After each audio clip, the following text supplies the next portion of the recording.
Bom dia, boa tarde, boa noite, concurseiros da ESA.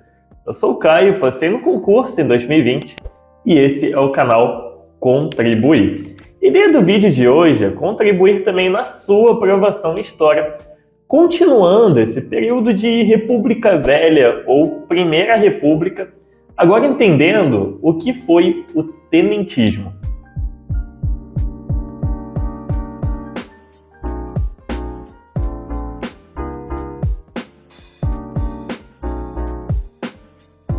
Bom, como vocês sabem, nas nossas últimas aulas nós estudamos sobre as revoltas que aconteceram nesses primeiros anos de República, correto? Vimos sobre a Revolta de Canudos, a Guerra do Contestado, a Revolta da Vacina, a Revolta da Chibata e, por último, também vimos o fenômeno do cangaço. E de todos esses movimentos, nós conseguimos perceber que eles tiveram uma coisa em comum, que foi o fato de serem considerados movimentos populares, ou seja, foram organizados e executados por pessoas de classes mais baixas. Agora presta atenção, na aula de hoje vamos aprender sobre mais uma revolta que aconteceu nesse período aí contra a República Oligárquica, tá?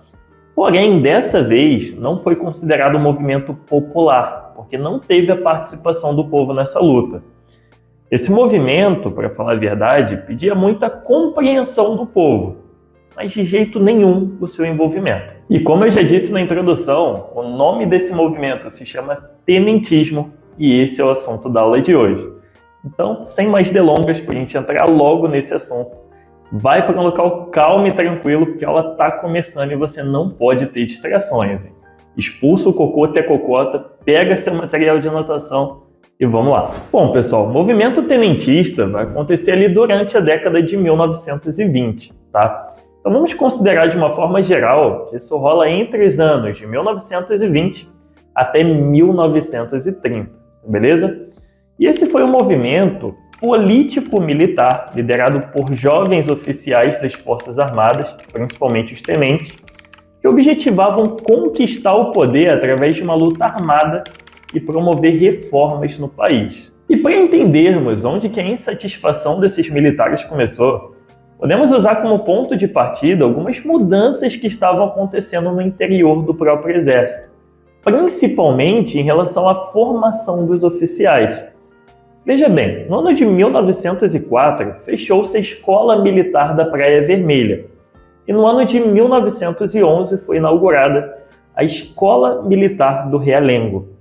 E pessoal, a mudança de uma escola para outra não foi apenas na localidade, tá? Muitas alterações foram feitas também no ensino que era dado aos alunos oficiais. Para vocês entenderem, o ensino que era aplicado na Escola da Praia Vermelha tinha uma sólida base filosófica, sabe?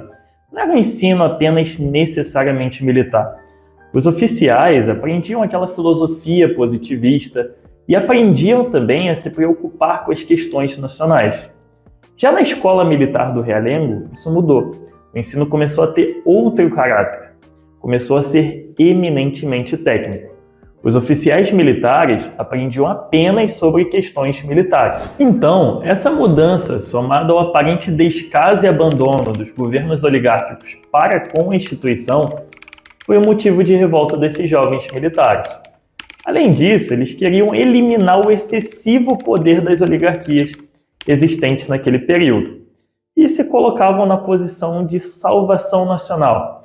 Se achavam os homens certos para tomar o poder e resolver os problemas existentes. Entre os principais objetivos tenentistas, temos a moralização da administração pública e o fim da corrupção eleitoral. Inclusive, uma das formas para acabar com essa corrupção é através da aplicação do voto secreto, que no caso enfraqueceria o poder das oligarquias.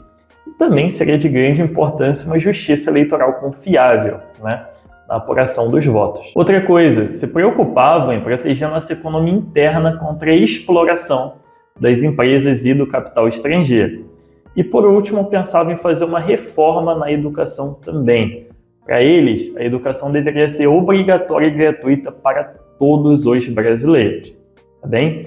E é importante saber que com todas essas pautas, os tenentistas tinham muito apoio da classe média urbana, tá? Os pensamentos eram bem alinhados. E agora que a gente já entendeu toda a teoria do que foi esse movimento tenentista, chegou aquele ótimo momento de falarmos o que aconteceu na prática, né? Então, partindo para o ano de 1922, mais especificamente no dia 5 de julho de 1922, saibam que foi aí que estourou a primeira grande revolta tenentista. No caso, a revolta do Forte de Copacabana. E o grande objetivo desse movimento em particular era impedir a posse do recém-eleito presidente Arthur Bernardes, porque em outubro de 1821 foi publicada uma série de cartas atribuídas a Arthur Bernardes criticando o exército e afirmando a existência de corrupção e imoralidade na instituição. Essas cartas aí ficaram conhecidas como as cartas falsas e serviram para causar uma grande rixa entre o presidente e os tenentes. Com isso, foi formada uma tropa de aproximadamente 300 homens no Forte de Copacabana, liderados por 18 tenentes, com a finalidade de impedir a posse do presidente. E diante dessa situação, as tropas governamentais, claramente com um número muito superior, logo cercaram os revoltosos que não tiveram condições de resistir. Porém, mesmo assim, 17 tenentes e um civil saiu às ruas em um combate suicida com as tropas leais ao governo. Esse episódio ficou conhecido como os 18 do Forte, e dessa luta apenas 2 revoltosos sobreviveram, o tenente Eduardo Gomes e o tenente Siqueira Campos. Beleza? Agora, partindo para a segunda grande revolta tenentista, vamos falar das revoltas de 1924. Tiveram seu principal foco na cidade de São Paulo. Esse movimento também teve focos importantes no Rio Grande do Sul e no Amazonas, tá, pessoal? Porém, não vingou tanto quanto em São Paulo. O principal líder dessa vez foi o general Isidoro Dias Lopes, que teve ao seu comando ali uma tropa de aproximadamente 1.000 homens que rapidamente tomaram os pontos mais estratégicos da cidade de São Paulo. É claro que durante a ocupação, eles tiveram que travar alguns conflitos com as tropas governamentais. Em consequência disso, o governador Carlos de Campos teve que fugir da capital. Mas ele não se rendeu aí, tá? Fora da capital, ele conseguiu organizar melhor a reação, recebeu reforços do Rio de Janeiro também e preparou uma violenta ofensiva que fez com que os revoltosos tivessem que meter o pé de São Paulo. Mas entenda isso aqui, pessoal, que é importante. Os rebeldes viram que não tinha como permanecer na cidade de São Paulo. Porém, isso não fez com que eles abandonassem a luta, tá? Muito pelo contrário.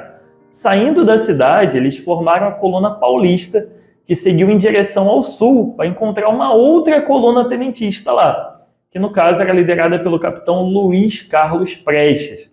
E é aí que se forma uma coisa que se popularizou chamar como Coluna Prestes. Mas, Caio, peraí, o que foi essa coluna Prestes na real? Vamos lá, seguinte, simplificando aqui para vocês. Foi uma coluna armada que percorria o país em busca de apoio popular para novas revoltas. Como o nome dela já diz, ela foi liderada por Luiz Carlos Prestes. E para vocês terem uma noção, pessoal, ao longo de 2 anos, de 1924 até 1926, ela percorreu em torno de 25.000 quilômetros, passando por 11 estados brasileiros. Pô, vamos combinar? Isso é coisa pra caramba. Para vocês verem como aqueles caras estavam determinados nisso daí, né? E para terminar, esse movimento encontra o seu fim no início de 1927, quando os últimos integrantes da coluna, ainda liderados por Prestes, buscam refúgio na Bolívia, tá beleza? E por aqui a gente fecha todas as gaivotas relativas ao movimento tenentista.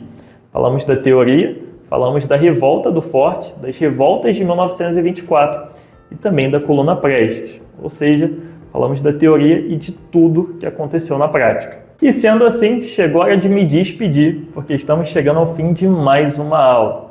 Foi um grande prazer para mim poder contribuir com o aprendizado de vocês e colocar mais uma sementezinha nessa tão sonhada aprovação aí, tá bem? Foi um grande prazer, tamo junto, até a próxima e tchau, tchau!